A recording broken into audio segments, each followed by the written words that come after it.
ಲೋಕಾಯುಕ್ತ ಜಸ್ಟಿಸ್ಗಳ ಹೆಸರಿನಲ್ಲಿ black mail ಮಾಡಲಾಗ್ತಾ ಇದೆ. ಬೆಂಗಳೂರಿನಲ್ಲಿ ನಕಲಿ ಲೋಕಾಯುಕ್ತ ಜಸ್ಟಿಸ್ ಹಾವಳಿ ಹೆಚ್ಚಾಗಿದೆ. ಲೋಕಾಯುಕ್ತ ಜಸ್ಟಿಸ್ಗಳ ಹೆಸರಿನಲ್ಲಿ ಬ್ಲಾಕ್ ಮೇಲ್ ಮಾಡಲಾಗ್ತಾ ಇದೆ. ಬೆಂಗಳೂರಿನಲ್ಲಿ ನಕಲಿ ಲೋಕಾಯುಕ್ತ ಜಸ್ಟಿಸ್ ಹಾವಳಿ ಹೆಚ್ಚಾಗ್ತಾ ಇದೆ. ಲೋಕಾಯುಕ್ತ ಜಸ್ಟಿಸ್ಗಳನ್ನು ಕೂಡ ಕಿಡಿಗೇಡಿಗಳು ಬಿಡ್ತಾ ಇಲ್ಲ. ಅವರ ಹೆಸರನ್ನು ಕೂಡ ದುರ್ಬಳಕೆ ಮಾಡ್ಕೊಳ್ತಾ ಇದ್ದಾರೆ. ಕೆಲ ಜಸ್ಟಿಸ್ಗಳ ಹೆಸರನ್ನ ಉಲ್ಲೇಖಿಸಿ ಅಪರಿಚಿತರು ಕರೆ ಮಾಡ್ತಾ ಇದ್ದಾರೆ. ಟ್ರೂ ಕಾಲರ್ ನಲ್ಲಿ ಲೋಕಾಯುಕ್ತ ಜಸ್ಟಿಸ್ಗಳ ಹೆಸರಿದೆ. ಜಸ್ಟಿಸ್ಗಳ ಹೆಸರನ್ನ ನೋಡಿ ಅಧಿಕಾರಿಗಳೇ ಬೆಚ್ಚಬಿದ್ದಿದ್ದಾರೆ. ಕಾರ್ಯನಿರ್ವಹಿಸುವ ಕ್ಷೇತ್ರದ ಬಗ್ಗೆ ಮಾಹಿತಿಯನ್ನ ಸಂಗ್ರಹ ಮಾಡಿಕೊಂಡಿದ್ದಾರೆ. ಬಳಿಕ ಅಧಿಕಾರ ಚಲಾಯಿಸಿ ಕೆಲಸ ಮಾಡಿಕೊಳ್ಳುವ ಜಸ್ಟಿಸ್. ಪರಿಶೀಲನೆಯ ನಂತರ ಆತ ನಕಲಿ ಜಸ್ಟಿಸ್ ಅಂತ ಬಯಲಾಗಿದೆ. ಅಲ್ಲಿವರೆಗೂ ಕೂಡ ಯಾರಿಗೂ ಗೊತ್ತಾಗಿಲ್ಲ ಇದು ನಕಲಿ ಜಸ್ಟಿಸ್ ಅಂದ್ರೆ ಇದೊಂದು ಸ್ಕ್ಯಾಮ್ ಇದು ಅಂತ. ಬೆಂಗಳೂರಿನಲ್ಲಿ ನಕಲಿ ಲೋಕಾಯುಕ್ತ ಜಸ್ಟಿಸ್ ಹಾವಳಿ ಹೆಚ್ಚಾಗಿದೆ. ಕೆಲ ಜಸ್ಟಿಸ್ಗಳ ಹೆಸರನ್ನ ಉಲ್ಲೇಖಿಸಿ ಅಪರಿಚಿತರು ಕರೆ ಮಾಡ್ತಾ ಇದ್ದಾರೆ. ಟ್ರೂ ಕಾಲರ್ ನಲ್ಲಿ ಲೋಕಾಯುಕ್ತ ಜಸ್ಟಿಸ್ಗಳ ಹೆಸರು ಕೂಡ ಇರುತ್ತೆ. ಜಸ್ಟಿಸ್ಗಳ ಹೆಸರನ್ನ ನೋಡಿ ಅಧಿಕಾರಿಗಳೇ ಬೆಚ್ಚಬಿದ್ದಿದ್ದಾರಂತೆ. ಇನ್ನು ಕಾರ್ಯನಿರ್ವಹಿಸುವ ಕ್ಷೇತ್ರದ ಬಗ್ಗೆ ಮಾಹಿತಿಯನ್ನ ಅಪರಿಚಿತರು ಕರೆ ಮಾಡಿ ನಾವು ಜಸ್ಟಿಸ್ ಅಂತ ಹೇಳಿ ಆ ಒಂದು ಮಾಹಿತಿಯನ್ನ ಸಂಗ್ರಹ ಕೂಡ ಮಾಡಿಕೊಂಡಿದ್ದಾರಂತೆ. ಬಳಿಕ ಅಧಿಕಾರ ಚಲಾಯಿಸಿ ಕೆಲಸ ಮಾಡಿಕೊಳ್ಳುವ ಜಸ್ಟಿಸ್ಗಳು. ಇನ್ನು ಪರಿಶೀಲನೆಯ ನಂತರ ಆತ ನಕಲಿ ಜಸ್ಟಿಸ್ ಅಂತ ಬಯಲಾಗಿದೆ. ಅಲ್ಲಿವರೆಗೂ ಕೂಡ ಯಾರಿಗೂ ಗೊತ್ತಾಗಿಲ್ಲ. ಆದರೆ ಕೆಲವೊಂದಿಷ್ಟು ಇನ್ಫಾರ್ಮೇಶನ್ ಅನ್ನ ಪಡ್ಕೊಂಡಿದ್ದಾರೆ, ಮಾಹಿತಿಯನ್ನ ಸಂಗ್ರಹ ಮಾಡುವ ಕೆಲಸವನ್ನ ಮಾಡಿದ್ದಾರೆ. ಹಾಗಾಗಿ ಸದ್ಯಕ್ಕೆ ಈ ಒಂದು ಜಾಲವನ್ನ ಯಾವ ರೀತಿ ಭೇದಿಸ್ತಾರೆ ಅಂತ ನೋಡ್ಬೇಕಾಗತ್ತೆ. ಅದು ಕೂಡ ಲೋಕಾಯುಕ್ತ ಜಸ್ಟಿಸ್ಗಳ ಹೆಸರಲ್ಲಿ ಬ್ಲಾಕ್ ಮೇಲ್ ಮಾಡಿದ್ದಾರೆ ಅಂತಂದ್ರೆ ಯಾವ್ದ್ರಿ ಇದು ಸ್ಕ್ಯಾಮ್ಗಳು? ಈ ತರ ಜಸ್ಟಿಸ್ BS ಪಾಟೀಲ್ ಕರೆ ಮಾಡಿದಾಗ ಟ್ರೂ ಕಾಲರ್ ನಲ್ಲಿ ಜಸ್ಟಿಸ್ಗಳ ಹೆಸರು ಬರುತ್ತಂತೆ. ಅಪರಿಚಿತರಿಂದ ಟ್ರೂ ಕಾಲರ್ ನಲ್ಲಿ ಹೆಸರು ನಮೂದು. ಇಂಪಾರ್ಟ್ಮೆಂಟ್ ಕರೆ ಅಂತ ರಿಸೀವ್ ಮಾಡುವ ಕೆಲವರು, ತಕ್ಷಣವೇ ಕರೆ ರಿಸೀವ್ ಮಾಡುವ ಸರ್ಕಾರಿ ಅಧಿಕಾರಿಗಳು. ಏನೋ ಜಸ್ಟಿಸ್ ಕಾಲ್ ಮಾಡಿದ್ದಾರೆ, ಇಂಪಾರ್ಟೆಂಟ್ ಇರಬೇಕು ಅಂತ ಪಿಕ್ ಮಾಡ್ತಾರೆ. ಬಳಿಕ ಇಲಾಖೆಯಲ್ಲಿ ಏನೇ ನಡೀತಾ ಇದೆ ಅಂತ ಮಾಹಿತಿ ಕೇಳ್ತಾರಂತೆ. ಕರೆಯಲ್ಲೇ ಎಲ್ಲಾ ಮಾಹಿತಿಯನ್ನ ಕಲೆಕ್ಟ್ ಮಾಡಿದ್ದಾರೆ ಅಪರಿಚಿತರು. ಬಳಿಕ ಲಂಚ ಸ್ವೀಕಾರದ ಆರೋಪ ಬಂದಿದೆ ಅಂತ ಬೆದರಿಕೆಯನ್ನ ಹಾಕಿದ್ದಾರೆ. ಹಣಕ್ಕೆ ಡಿಮ್ಯಾಂಡ್ ಮಾಡಿದ್ರೆ ಸಹಜ ಹೆದರುವ ಅಧಿಕಾರಿಗಳು.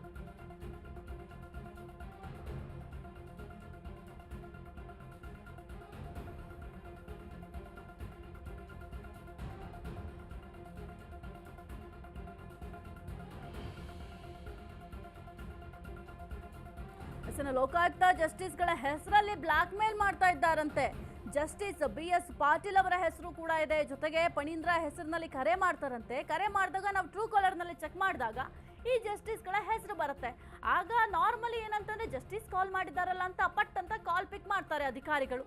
ಆ ಒಂದು ಸಂದರ್ಭದಲ್ಲಿ ಏನೆಲ್ಲ ಮಾಹಿತಿಗಳು ಅವರಿಗೆ ಬೇಕಾಗಿದೆ, ಅವರಿಗೆ ಏನೆಲ್ಲ ಮಾಹಿತಿಗಳ ನೆಸೆಸಿಟಿ ಇದಾವೆ ಅದೆಲ್ಲವನ್ನು ಕೂಡ ಈ ಒಂದು ಸರ್ಕಾರಿ ಅಧಿಕಾರಿಗಳ ಬಳಿ ಕೇಳಿಕೊಂಡು ಪಡ್ಕೋತಾರಂತೆ. ಆ ಎಲ್ಲಾ ಡೀಟೇಲ್ಸ್ ಅನ್ನ ಪಡ್ಕೊಂಡು ಆ ನಂತರ ಆ ಒಂದು ಅಧಿಕಾರಿಗಳಿಗೆ ಬ್ಲಾಕ್ ಮೇಲ್ ಅನ್ನ ಮಾಡಿದ್ದಾರಂತೆ. ಕರೆಯಲ್ಲಿ ಎಲ್ಲಾ ಮಾಹಿತಿನ ಕಲೆಕ್ಟ್ ಮಾಡ್ಕೊಳ್ಳೋದು. ಆ ಅಪರಿಚಿತರು ಏನಿದ್ದಾರೆ ಅವರೆಲ್ಲರೂ ಕೂಡ ಈ ಒಂದು ಮಾಹಿತಿಗಳನ್ನ ಕರೆ ಮಾಡಿಕೊಂಡು ನಂತರ ಲಂಚ ಸ್ವೀಕಾರದ ಆರೋಪವನ್ನು ಕೂಡ ಮಾಡಿದ್ದಾರಂತೆ. ಹಣಕ್ಕೆ ಡಿಮ್ಯಾಂಡ್ ಮಾಡಿದ್ರೆ ಸಹಜವಾಗಿ ಅಧಿಕಾರಿಗಳು ಹೆದರುತ್ತಾರೆ.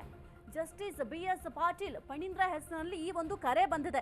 ಇತ್ತೀಚೆಗೆ ಈ ಒಂದು ಲೋಕಾಯುಕ್ತ ಜಸ್ಟಿಸ್ಗಳ ಹೆಸರಲ್ಲಿ ಬ್ಲಾಕ್ ಮೇಲ್ ಕರೆ ಬರೋದು ಸಹಜ ಎಂಬಂತಾಗಿದೆ.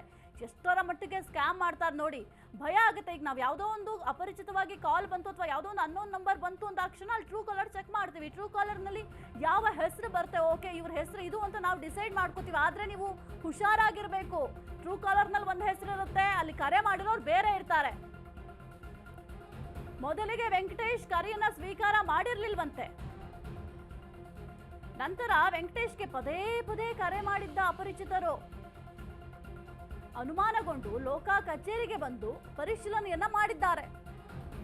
ಈ ವೇಳೆ justice BS Patil Phanindra number ಅಲ್ಲ ಅನ್ನೋದು ಗೊತ್ತಾಗಿದೆ. ಅಲ್ಲಿವರೆಗೂ ಗೊತ್ತಾಗಿಲ್ಲ. ಅವರ ಹೆಸರುಗಳನ್ನ ಬಳಸಿ ಬ್ಲಾಕ್ ಮೇಲ್ ಮಾಡ್ತಾ ಇದ್ರು. ಈ ಒಂದು ವಿಚಾರ ಈಗ ಬೆಳಕಿಗೆ ಬಂದಿದೆ. ಗೌರವಾನ್ವಿತ ಜಸ್ಟಿಸ್ಗಳ ಗೌರವಕ್ಕೆ ಧಕ್ಕೆ ತರುವ ಕೆಲಸವನ್ನ ಮಾಡಿದ್ದಾರೆ ಈ ಅಪರಿಚಿತರು. ಇದೇ ರೀತಿ ಸರ್ಕಾರಿ AEಗೂ ಕೂಡ ಕರೆ ಮಾಡಿದ್ರಂತೆ. AE ವೆಂಕಟೇಶ್ ಅವರಿಗೂ ಕೂಡ ಕರೆ ಮಾಡಿ ನಕಲಿ ಜಸ್ಟಿಸ್ ತಮ್ಮ ಆಟವನ್ನ ತೋರಿಸಿದ್ದಾರೆ. ಕೆಲವೊಂದಿಷ್ಟು ಡಾಕ್ಯುಮೆಂಟ್ಸ್ ಅನ್ನು ಕೂಡ ಪಡ್ಕೊಳ್ಳೋದಕ್ಕೆ ಪ್ರಯತ್ನವನ್ನ ಕೂಡ ಪಟ್ಟಿದ್ದಾರೆ. ಆದ್ರೆ ಅದು ಸಫಲ ಆಗ್ಲಿಲ್ಲ, ವಿಫಲ ಆಗಿದೆ. ಎಸ್ ಕುರಿತು ಹೆಚ್ಚಿನ ಮಾಹಿತಿ ನೀಡ್ತಾರೆ ನಮ್ಮ ಪ್ರತಿನಿಧಿ ಅಭಿಷೇಕ್ ಜೈಶಂಕರ್ ಈ ಒಂದು ಜಾಲವನ್ನ ಸದ್ಯಕ್ಕೆ ಅಧಿಕಾರಿಗಳು ಅಥವಾ ಪೊಲೀಸರು ಯಾವ ರೀತಿ ಭೇದಿಸ್ತಾರೆ ಅಂತ, ಇದಕ್ಕೆ ಯಾವಾಗ ಕಡಿವಾಣ ಹಾಕ್ತಾರೆ?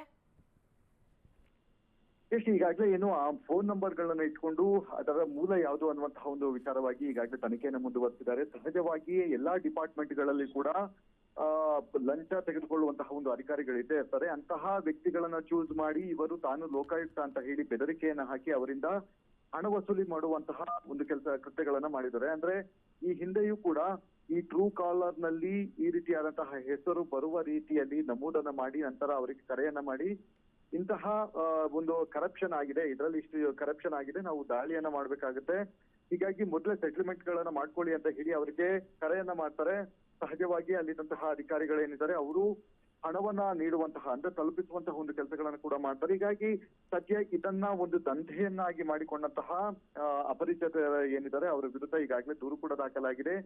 ಜಸ್ಟಿಸ್ ಅವರ ಹೆಸರುಗಳಲ್ಲಿ ಈ ರೀತಿಯಾದಂತಹ ಒಂದು ಕೃತ್ಯವನ್ನ ಎಸಗಿದ್ದಾರೆ ಅಂತ ಹೇಳಿದ್ರೆ ಅದೊಂದು ದೊಡ್ಡ ಅಫೆನ್ಸ್ ಅಂತ ಅನಿಸಿಕೊಳ್ಳುತ್ತೆ. ಹೀಗಾಗಿ ಲೋಕಾಯುಕ್ತ ಇನ್ಸ್ಪೆಕ್ಟರ್ ಏನಿದ್ದಾರೆ ಅವರೇ ಖುದ್ದು ಕಂಪ್ಲೇಂಟ್ ಅನ್ನ ಕೊಟ್ಟಿದ್ದಾರೆ ಮತ್ತು ಸರ್ಚಿಂಗ್ ಆಪರೇಷನ್ ಅನ್ನ ಈಗಾಗಲೇ ಮಾಡಲಾಗಿರುವಂತದ್ದು. ಈಗ ಸದ್ಯ ಅವರು ಮೊಬೈಲ್ ಅನ್ನ ಸ್ವಿಚ್ ಆಫ್ ಮಾಡಿರುವಂತಹ ಒಂದು ಕಾರಣದಿಂದಾಗಿ ಅವರನ್ನ ಟ್ರೇಸ್ ಔಟ್ ಮಾಡೋದಕ್ಕೆ ಈಗ ಸದ್ಯದ ಮಟ್ಟಿಗೆ ಆಗ್ತಾ ಇಲ್ಲ. ಆ ಸಿಮ್ಮು ಕೂಡ ಬೇರೆಯವರ ಹೆಸರಿನಲ್ಲಿ ತೆಗೆದುಕೊಂಡು ನಂತರ ಅದಕ್ಕೆ ಫಣೀಂದ್ರ ಅಂದ್ರೆ ಜಸ್ಟಿಸ್ ಫಣೀಂದ್ರ ಆಗಿರ್ಬೋದು ಮತ್ತೆ ಪಾಟೀಲ್ ಅವರು ಏನಿದ್ದಾರೆ ಅಂದ್ರೆ ಜಸ್ಟಿಸ್ ಪಾಟೀಲ್ ಏನಿದ್ದಾರೆ ಅವರ ಹೆಸರುಗಳನ್ನ ಬಳಕೆ ಮಾಡಿ ಅಲ್ಲಿಂದ ಕರೆಯನ್ನ ಮಾಡುವಂತಹ ಒಂದು ಕೆಲಸಗಳನ್ನು ಕೂಡ ಮಾಡ್ತಾ ಇದ್ದಾರೆ. ಹೀಗಾಗಿ ಸದ್ಯ ವೆಂಕಟೇಶ್ ಅನ್ನುವಂತಹ